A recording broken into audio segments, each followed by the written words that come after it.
E aí, comandante? Se você tivesse a oportunidade de sentar comigo para tomar um café,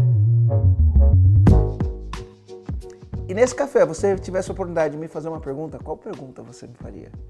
É por isso que existe a série Café com o Comandante. Na série Café com o Comandante eu tomo um café aqui, fico imaginando você aí na tua casa ou no teu escritório, onde você estiver, tomando um café comigo e você vai me fazer a pergunta.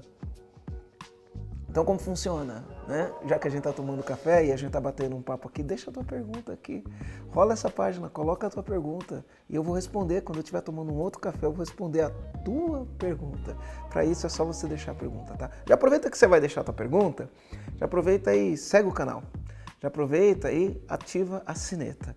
E quando eu responder, por que você tem que ativar a sineta? Porque quando eu responder a tua pergunta, o YouTube avisa o seguinte: olha, o Marcelo lançou mais um episódio da série Café com o Comandante. Ele te avisa, você vai lá e vê se é a tua pergunta e aí você vai ter a tua pergunta respondida, beleza? Acho que é um belo trato, né? Então essa oportunidade de a gente tomar café junto é muito legal. Então hoje eu vou responder perguntas que já me fizeram aqui. Tem umas perguntinhas aqui, né, garoto? Tem umas perguntinhas aqui que, olha... capiciosas, né? Vamos lá, até conselheiro amoroso eu vou virar aqui hoje, hein? Olha só, né? Então vamos lá. Primeira pergunta. Marcelo, estou querendo começar com marketing digital na minha empresa. Teria como indicar onde começar a estudar sobre os fundamentos? E na sua visão, quais seriam os primeiros passos para o marketing digital? Então vamos lá. Fundamentos, tá? Boa pergunta. Fundamentos. Tem muito material gratuito na internet, muito material gratuito na internet falando sobre fundamentos do marketing digital, tá? Eu começaria com material gratuito. Quando eu comecei, eu gostava muito do material do Resultados Digitais, que é uma empresa aqui de Florianópolis. Os fundadores da empresa são amigos, né? Conhecidos, então... eu recomendo muito o material dos Resultados Digitais. Além de recomendar o material dos Resultados Digitais, eu também recomendo você seguir o Érico Rocha, meu mentor.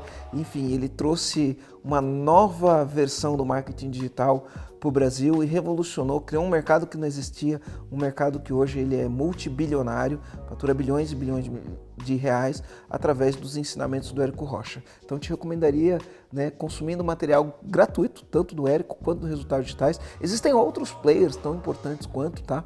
Mas enfim, né, a minha sugestão, a minha indicação é esse. E se possível depois, se você puder investir, comprar algum curso e executar aquilo que você aprende no curso dessas empresas, seria maravilhoso. E aí você continua aqui na pergunta, que você coloca assim, né? E na sua visão, qual o primeiro passo para o marketing digital? Vamos lá. Qual o primeiro passo da sua empresa, antes de mais nada? Tá? Esquece o marketing, vamos pensar na sua empresa. Qual o primeiro passo da sua empresa? Determinar qual é a ambição do seu negócio. Onde você quer chegar com a sua empresa? Vou repetir. Qual a ambição do seu negócio? Onde você quer chegar com a sua empresa? Essa pergunta é uma pergunta que direciona toda a tua atividade empresarial. A gente no mundo corporativo ou na academia, a gente chama isso de visão. Qual que é a visão do seu negócio? Tendo a visão do seu negócio, você vai entender que o marketing digital, assim como várias outras coisas na sua empresa, assim como o RH, assim como o teu departamento comercial, assim como o teu departamento de operações, assim como o teu departamento financeiro, eles são instrumentos, ferramentas que você utiliza para atingir a tua visão. Então tudo parte da visão. Então esse é o primeiro passo. Bom, beleza, você entende agora que o marketing não é a estratégia, né? A estratégia é onde você quer chegar. E o marketing ele vai te ajudar a construir estratégia. E aí a primeira coisa que você tem que entender é o seguinte, né? Quem é o meu cliente? O que eu quero que o meu cliente sinta, fale ou pense toda vez que ele tiver contato com o meu produto, com o meu serviço, com a minha marca? Você vai entender quem é o seu cliente. E aí você vai ter que descrever dados demográficos e psicográficos do seu cliente. O que são dados demográficos? Quantos anos ele tem, é homem, é mulher, mora em que cidade, o que ele vê, o que ele ouve, que tipo de programa ele assiste, tem filho ou não tem filho. Você vai descrever quem é o teu cliente ideal, como ele é. A gente chama isso de persona. Descreva quais são as suas personas. Ah, Marcelo, qualquer um pode ser minha persona. Começou errado. Fundamento, você perguntou de fundamento, defina a sua persona. A gente pode chamar de persona, pode chamar de cliente ideal, pode chamar de avatar, dependendo da fonte que você for buscar conhecimento, vão dar nomes diferentes para a mesma coisa, tá? Definindo quem é o seu cliente ideal, definindo o que o teu cliente vê, o que ele assiste, como ele passa o tempo dele, quais são as dores, quais são os desejos. Entendendo isso, que é a coisa mais importante, através dos dados demográficos. Demográficos é a idade, onde mora, esse tipo de coisa, quanto ganha, né? Psicográficos é o que ele sente, o que ele vê, como ele se comporta, esses são os dados psicográficos. Definindo isso, você deu o primeiro passo, tá? A partir de saber quem é o teu cliente ideal, aí você vai pensar na estratégia de marketing. Por quê? Porque o marketing digital, né, você vai ter várias abordagens do marketing digital, mas o grande objetivo do marketing digital é colocar o teu cliente ideal numa ligação, ou comprando alguma coisa, ou visitando a tua empresa, ou ligando para a sua empresa, ou apertando um botão num e-commerce e fazendo uma compra, tá? Mas nenhuma ferramenta vai funcionar se você não der o primeiro passo de escrever quem é a sua persona. E eu vou falar uma coisa, sabe o que eu vejo? Eu vejo muitas pessoas, em vez de priorizar o resultado, eles priorizam o meio, né? Priorizam o meio. Eles não priorizam o resultado, priorizam o meio. Isso é um problema, a confusão dos meios e fins. Em vez de ele priorizar qual é a visão da empresa, em vez de ele entender quem é o cliente, o que ele quer que o cliente sinta, pense ou fale, e a partir daí ele falar quais ferramentas utilizar, ele parte das ferramentas. Vou utilizar essa ferramenta para quê? Para vender mais. Por quê? Não sabe. Tá? Então, começa pelo fundamento mesmo. Quem que é o teu cliente ideal? Esse é o primeiro passo. Estuda mapa da empatia, estuda persona, avatar, cliente ideal. Enfim, põe no Google, né? Ou pesquisa lá no Resultados Digitais, no Érico Rocha. Eles explicam isso com grande maestria. Eu acho que você vai estar num bom caminho. Beleza? Então é isso. Deixa eu responder mais uma pergunta aqui. Essa pergunta aqui, olha que legal. Jovens nos negócios. Pergunta Jovens do Negócio. Gostei do nome. Jovens do Negócio. Gostaria de saber mais sobre estratégias de cobrança para evitar atraso nos pagamentos de faturas por parte dos clientes, uma vez que nossos pedidos dos clientes são geralmente faturados no final do mês. Bom, vamos lá. Se você dá crédito para o seu cliente, está falando de cobrança. Se você dá crédito para o seu cliente, o que é dar crédito para o seu cliente? Você executa primeiro o serviço e ele te paga depois. Você executa durante o mês, no final do mês você fatura e depois que você fatura ele paga. E aí você tem uma preocupação. E se o cara não me pagar? Né? E a inadimplência? Então o que eu te recomendo em termos de processo? Primeira coisa, contrato. Você vai fazer esse tipo de serviço, você tem que ter contrato. Conversa com o teu advogado, né? Faz um bom contrato, não faz um contrato meia boca, faz um bom contrato, prevendo qual é a prestação de serviço, o que acontece se pagar, se não pagar, a multa, qual é o fórum, defina tudo isso, tá? Você precisa ter essa estrutura pronta. Contrato, não presta serviço e fature se você não tiver um contrato assinado, começa por aí. Segunda coisa, aprovação de crédito. Você pode consultar o teu cliente para saber se você vai dar crédito para ele ou não. Como assim consultar? Existem serviços como o Serasa, Boa Vista, que vão fornecer um score daquela empresa. Você pede autorização para aquela empresa para consultar o score dela, o Serasa, o Boa Vista, eles vão te dar um score. E aí, dependendo do score, você tem a decisão de dou crédito ou não dou crédito. Clientes que têm um score ruim, você não dá crédito. Ele te paga primeiro e você presta o serviço depois. Clientes que têm um score bom, você eventualmente pode dar crédito para esses clientes. Mas primeiro você analisou o score. Outra coisa, crie regras. Né? E o que é criar regra? Você faturou, o cliente atrasou. Interrompe os serviços no dia seguinte. Tá? E tire o crédito da pessoa. Por quê? Porque você tem aquilo que você tolera. Uma coisa interessante, tá? Que eu aprendi do jeito mais difícil. Do jeito mais difícil, eu aprendi na prática. Né? O cliente te atrasa e você continua prestando serviço. Aí ele demora para pagar, te dá um castigo para pagar, e ele te paga, e você continua prestando serviço. Ele está sempre te dando castigo, sempre te dando castigo. Cara, você educou ele. Você educou ele a te dar castigo. Você vai ter sempre isso. Esse cliente você vai estar sempre dando castigo. Uma coisa que eu aprendi, cara, quando você não tolera isso, ó, temos um acordo, e uma vez que você não cumpre o teu acordo, eu não presto serviço para você. Então, por exemplo, lá na minha importadora, uma das empresas que eu tenho, a gente dá crédito. A primeira compra a gente nunca dá crédito. Na segunda compra a gente dá crédito. Só que é o seguinte, se o cara atrasar uma única vez, a gente tira o crédito dele.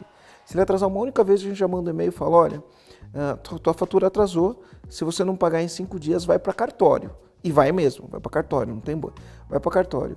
E a partir de hoje, teu crédito está suspenso. Aí o cara vai lá, pagou atrasado. Pagou atrasado não sei o quê. Quando o cara liga para fazer uma nova compra, a gente não dá crédito para ele. Pô, agora você tem que pagar à vista.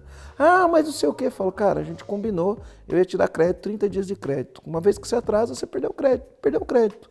né? Para você conquistar o crédito novo, agora você vai ter que fazer algumas compras até conquistar o crédito. Então isso são políticas que você... Não estou falando que você tem que adotar todas essas, são as políticas que eu adoto. São políticas que você pode adotar, entendeu? Então, é você que está dando crédito, é você que dita as regras.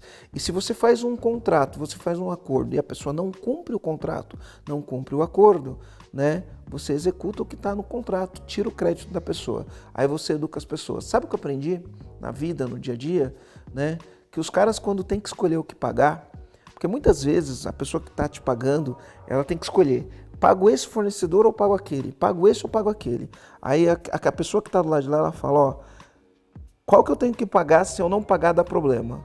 Aí ele fala: ó, paga aquele, porque se eu não pagar aquele ali, ele manda para cartório, ou aquele ali, ele cancela o serviço, ele para de fazer o que fazer, e aí ferrou. Quando você tem esse tipo de coisa, o cara sempre vai colocar você em primeiro lugar. Agora, se o cara tá lá, tenho que pagar, ele fala assim: ah, esse cara aqui, ó, se eu não pagar ele, ele não reclama, a gente dá uma canseira dele de 15 dias que tá tudo bem. Aí te dá a canseira de 15 dias e tá tudo bem, porque você não reclamou. Cara, você treinou o cara, você educou o cara vai te dar canseira sempre. Então depende mais de você do que do teu cliente, tá? Crie boas políticas, cria boas regras que vai mudar, beleza? Então tenho mais uma pergunta aqui, e a terceira pergunta ela é capciosa, né? Bom dia, comandante. É o Igor que perguntou. Não vou falar o nome dele inteiro não, porque pode complicar, né?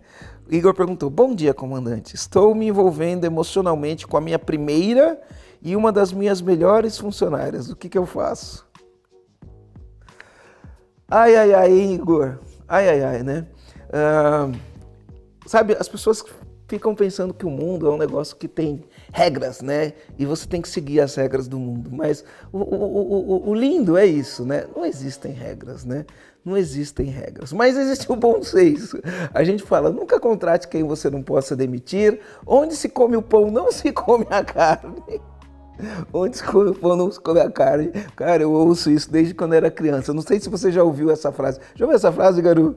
Já, eu ouço isso desde quando era criança, cara. Onde se come o pão, não se come a carne. Mas o que acontece? O ser humano, ele não é tão cartesiano, né? Ele não é tão assim, ou é isso ou é aquilo. O ser humano, ele pensa, o ser humano tem emoções, o ser humano sente. E no ambiente de trabalho, né, a gente convive com as pessoas, né? Grande parte do dia, né? E aí, convivendo com as pessoas, acaba acontecendo que isto pode acontecer. Isso pode acontecer porque aconteceu, isso pode acontecer porque você é bem danadinho mesmo e dá em cima de todas as funcionárias e nessa daí você acabou se envolvendo, ou não, você nunca deu em cima de ninguém e isso aconteceu. Aí você fala: o que fazer, né?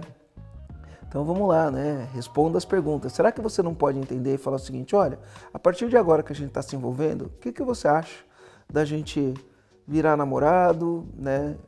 E aí você entender se é conveniente ela continuar na sua empresa ou não, né? E aí, se não for conveniente ela continuar na sua empresa, você fica só como namorado, né? E ela se recoloca em outra empresa, né? Agora, se você achar que ele é conveniente ficar na sua empresa, estabelece acordos, regras, né? Que nem sempre vão ser seguidas. Eu falo porque, enfim, nem sempre vão ser seguidas. Mas eu virei conselheiro amoroso agora, né? Eu gosto de falar, o Garu falou um negócio interessante. Como que era a frase, Garu, que você falou? Se apaixonar não é uma escolha, mas construir uma relação, sim. Olha só, o Garu falou aqui, né? Se apaixonar não é uma escolha. Às vezes você simplesmente se apaixona, né? Mas construir uma relação é uma escolha, tá? E você vai ter que fazer escolhas, né? Você tem uma empresa, tem uma funcionária, você se envolveu emocionalmente, não foi uma escolha, né? Você se envolveu. Agora, ter um relacionamento com essa funcionária é uma escolha. Na verdade, são dois relacionamentos. Tem um relacionamento de namoro, é uma escolha, e ter um relacionamento trabalhista é outra escolha. Você pode escolher ter os dois relacionamentos ou você pode escolher ter só um deles, tá? Ou de repente nenhum deles, né? Porque, enfim, né? Vai que dá errado, acaba os dois, né? Vai que dá errado, acaba os dois, né? Enfim, eu acho que o que vai orientar suas decisões são os seus valores, os valores dessa pessoa, né? Entender se é só uma coisa que é o tesão, sabe? O tesão do ser humano, porque se você for pensar só com esse negócio do tesão, você vai tomar uma decisão, né? Tem que entender se é só isso, separar uma coisa da outra, ou entender, cara, tem os mesmos valores, tem a mesma visão de mundo, tá junto, você tem fatos e evidências de que essa pessoa acredita nas mesmas coisas que você, por que não, né? Por que não? Eu gosto de dizer que as empresas brasileiras são empresas familiares e a empresa é para trazer alegria na nossa vida, não dor e sofrimento. Mas, enfim, né? Você está diante de um desafio muito grande aí, né? E você pode escolher qual tipo de relacionamento você quer ter. Você quer ter o de namorado, só o de namorado sem ter o de trabalho? Você quer ter só o de trabalho sem ter o de namorado? Você quer ter os dois juntos? Se você ter os dois juntos, você tem que tomar decisões, né? Como conciliar, e aí a gente consegue, a gente está olhando para o mesmo lugar, a gente está com a mesma visão, está com o mesmo futuro, e se der errado, o que eu faço? Né? Então você precisa refletir, colocar no papel, fazer uma matriz de tomada de decisão e tomar a decisão que você precisa tomar. Aqui não tem certo, não tem errado não, tem as decisões que você toma e você tem que ter a seguinte coisa em mente: você é responsável pelas decisões que você toma. Simples assim, tá? E talvez no futuro você se arrependa, talvez sim, talvez não, né? Mas quem sou eu para falar aqui o que você deve fazer ou não, tá? Então, avalie, tome as melhores decisões possíveis e uma vez que você tomou a decisão, segue em frente, bora para cima, bora pro jogo, vai ficando por aqui. Não imaginei que ia responder esse tipo de pergunta, enfim, né? Gostei de responder esse tipo de pergunta. E se você tiver uma pergunta para me deixar, ó, rola a página, coloca aqui. No próximo episódio do Café com o Comandante eu respondo, beleza? Valeu!